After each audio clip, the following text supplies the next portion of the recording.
Salut tout le monde, bienvenue sur la chaîne de LikeTech 3D. Donc on est parti dans cette vidéo pour vous faire un petit débrief sur la Sidewinder X1 de chez Artillery. Donc dans cette vidéo, on va reparler donc des caractéristiques de la machine. Je vais ensuite vous montrer quelques impressions, les impressions que j'ai pu faire avec. Ça fait 6 mois maintenant que je l'utilise. Je vais vous donner mon ressenti, ce que j'en pense et les modifications que je pense qu'il est important d'apporter à la machine pour pouvoir avoir une impression optimale. À savoir que déjà en sortie de carton, elle imprime déjà nickel. J'ai pas eu de grosses difficultés à imprimer avec. Le seul problème réel que je pourrais lui donner réellement, c'est un petit défaut de rigidité sur l'axe des aides. C'est pour ça que j'ai enlevé le support de bobine qui est en haut. Donc on va reprendre un peu ensemble les caractéristiques de l'imprimante. Alors c'est une imprimante qui a une dimension d'impression de 30 par 30 par 40 cm de haut. Donc c'est un volume d'impression qui est relativement agréable. La machine en elle-même, elle a un plateau en 220. Donc il met 5 secondes à chauffer. Vous lancez, ça chauffe vraiment très vite. Sur ça, j'ai été vraiment agréablement surpris. Tout simplement, maintenant quand j'imprime sur mes autres imprimantes, et quand j'attends que le plateau et la buse chauffent, je trouve ça tellement long parce que je me suis habitué en fait à l'Artillery qui a un plateau en 220 et qui chauffe vraiment très vite. La buse également chauffe vraiment très vite. Elle est équipée donc d'un direct drive qui va être vraiment très pratique pour pouvoir imprimer un peu tout ce qu'on veut. Car avec un Bowden, donc le direct drive c'est quand le moteur est directement, et le Bowden c'est quand vous avez le petit tube PTFE qui est relié à l'extrudeur. Enfin, le direct drive, c'est juste l'extrudeur pousse directement le fil dans la buse. Il n'y a pas de tube PTFE entre l'extrudeur et la buse. Maintenant ça, je pense que pour tous ceux qui font de l'impression, c'est déjà rentré. Pour le nouveau, vous le savez maintenant. Ce qui est vraiment sympa sur cette Artillery, c'est que le cable management est vraiment génial. Il y a des nappes un peu partout. Donc il n'y a aucun fil qui traîne quelque part, hormis le fil du plateau. Comme vous pouvez le voir, j'ai imprimé un petit vase qui maintenant a dû refroidir. Non, apparemment pas assez.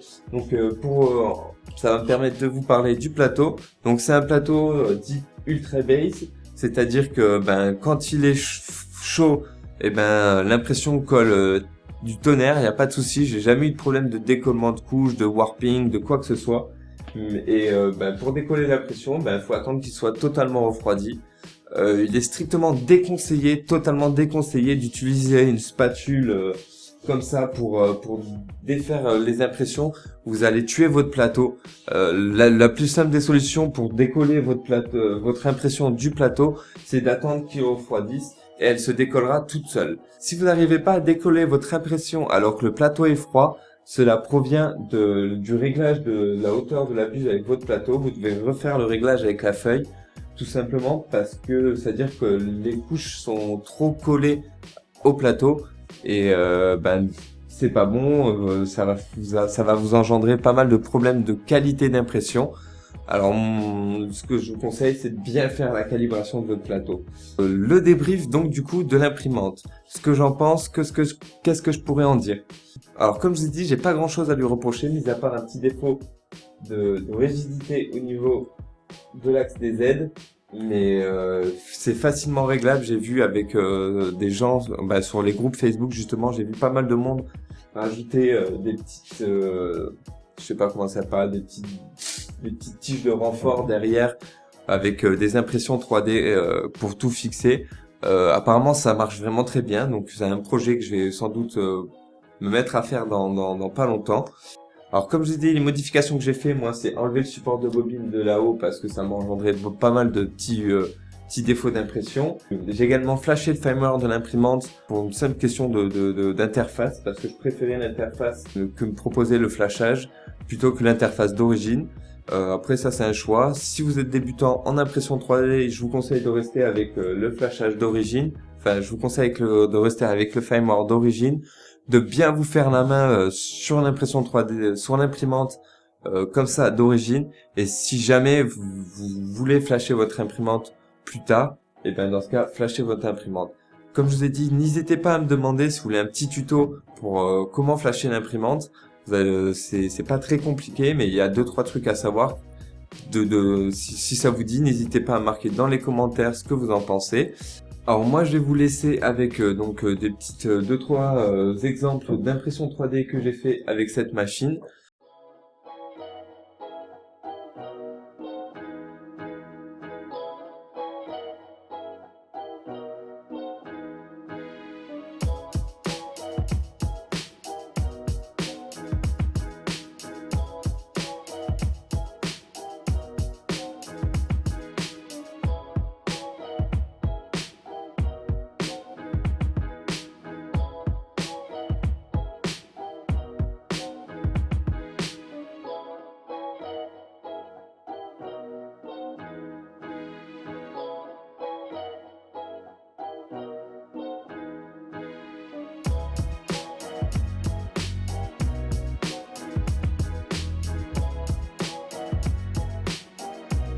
Alors comme vous avez pu voir, les impressions sont magnifiques, elles sortent bien, j'ai pas eu de difficultés supplémentaires avec l'imprimante.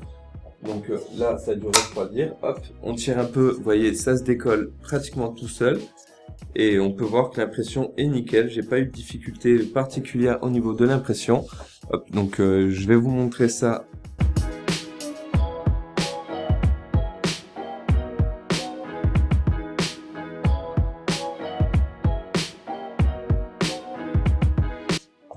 Donc je l'ai imprimé donc en mode vase, en 0,2 mm, comme toutes les impressions que vous allez voir. Je les imprime tous avec le profil de base que propose Artillery 3D Expert.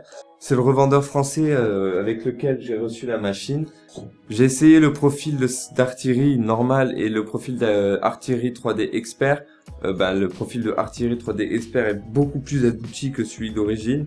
L'imprimante est très silencieuse, sur ça il n'y a pas de souci. Le seul bruit qu'on entend c'est l'extrudeur. Alors si vous faites une impression avec pas mal de rétractation, vous n'allez pas entendre l'extrudeur, c'est le seul qui fait un peu de bruit. Sinon à part ça, moi je trouve que c'est une très très bonne machine. Pour le prix qu'elle vaut, je trouve qu'il n'y a pas trop à chipoter, dans le sens où elle est pas chère, elle imprime super bien, elle est très très bien équipée, détecteur de fin de filament, reprise de l'impression après coupure de courant. Enfin, ça c'est des choses qui deviennent entre guillemets banales au jour d'aujourd'hui dans le monde de l'impression 3D.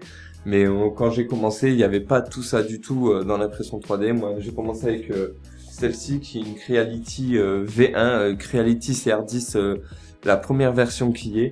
Bon, elle ressemble plus du tout à une Creality CR10, j'ai déjà bien modifié, énormément modifié, mais il n'y a pas de reprise après coupure de courant, il n'y a pas de détecteur de fin de filament, d'origine, il n'y a pas tout ça. Donc quand on voit que Artillery sort une machine, donc la Sidewinder X1 avec un direct drive, détecteur de fin de filament, reprise de filament, reprise de l'impression, après coupure de courant, la possibilité dans le FireMore de changer de filament en cours d'impression, avoir un plateau en 220 volts qui chauffe en 2 secondes, une buse aussi qui chauffe en 2 secondes.